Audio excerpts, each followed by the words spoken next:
ಕೃಷ್ಣ ಒಂದೇ ಜಗದ್ಗುರು. ನಮಸ್ಕಾರ, ನಾನು ನಿಮ್ಮ ಪ್ರಾಂಜಲಿ. ಭಗವದ್ಗೀತೆ ಹಿಂದೂಗಳ ಪವಿತ್ರ ಧರ್ಮ ಗ್ರಂಥ. ಭಗವದ್ಗೀತನ ವಯಸ್ಸಾದ್ಮೇಲೆ ಅಥವಾ ಇನ್ನೇನಪ್ಪ ಜೀವನ ಮುಗೀತು ಅಂದಾಗ ಓದೋ ಪುಸ್ತಕ ಅಲ್ಲ. ಅದನ್ನ ನಾವು ಚಿಕ್ಕವರಿದ್ದಾಗ್ಲಿಂದಾನೇ ಓದ್ಬೇಕು. ಯಾಕಂದ್ರೆ ಅದು ನಮ್ಮ ಜೀವನ ಪಾಠ ಹೇಳ್ಕೊಡುತ್ತೆ. ಉದಾಹರಣೆಗೆ ನಾವು ಯಾವುದೋ ಒಂದು ಹೊಸ ಎಲೆಕ್ಟ್ರಾನಿಕ್ ಟಾಯ್ ಅಥವಾ ಮಷಿನರೀಸ್ ತಂದಾಗ ಅದ್ರ ಜೊತೆ ಒಂದು ಮ್ಯಾನ್ಯಲ್ ಕೊಟ್ಟಿರ್ತಾರೆ. ಆ ಮ್ಯಾನ್ಯಲ್ ಅಲ್ಲಿ ಆ ವಸ್ತುನ ಹೇಗ್ ನಡೆಸ್ಬೇಕು ಅಂತ ಕೊಟ್ಟಿರ್ತಾರೆ. ಹೌದು ತಾನೆ? ಹಾಗೆ ಭಗವದ್ಗೀತೆ ಜೀವನದ ಮ್ಯಾನ್ಯಲ್. ಅದು ನಮ್ಮ ಜೀವನ ಹೇಗ್ ನಡೆಸ್ಬೇಕು ಅಂತ ಹೇಳ್ಕೊಡುತ್ತೆ. ಭಗವದ್ಗೀತೆನ ನಂಬಿರೋರು ತಮ್ಮ ಭವಿಷ್ಯ ಕೇಳೋಕೆ ಯಾವ್ದಾದ್ರು ಗಿಳಿಶಾಸ್ತ್ರ ಕೇಳೋದಕ್ಕೋ ಅಥವಾ ಜ್ಯೋತಿಷಿಗಳ ಹತ್ರನೋ ಹೋಗೋದಿಲ್ಲ.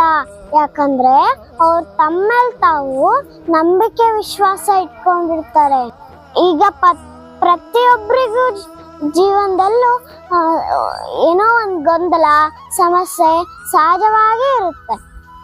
ಆಗ ಭಗವದ್ಗೀತೆಯಲ್ಲಿ ಯಾವ್ದಾದ್ರು ಒಂದು ಪೇಜ್ ತೆಗೆದು ನೋಡ್ರಿ, ನಿಮ್ಮ ಯಾವ್ದಾದ್ರು ಒಂದು ಸಮಸ್ಯೆಗೆ ಖಂಡಿತ ಪರಿಹಾರ ಸಿಗುತ್ತೆ.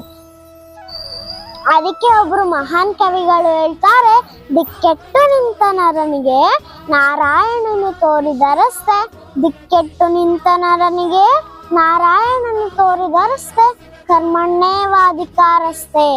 ಅಂದರೆ ನಿನ್ನ ಹಕ್ಕಿರುವುದು ಕರ್ಮದ ಮೇಲೆ ಹೊರತು ಅದರ ಫಲಗಳಲ್ಲಿ ಅಲ್ಲ. ಫಲದ ನಿರೀಕ್ಷೆಯಲ್ಲಿ ನೀನು ಏನನ್ನೂ ಮಾಡಬೇಡ. ಸೊ ನಾವು ಭಗವದ್ಗೀತಾ ಯಥಾರೂಪ ಪುಸ್ತಕನ ಯಥಾರೂಪವಾಗಿಡದೆ ಓದಿ ಜೀವನದ ಮೌಲ್ಯವನ್ನು ತಿಳಿಯೋಣ. ಜೈ ಶ್ರೀ ಕೃಷ್ಣ. ಧನ್ಯವಾದಗಳು.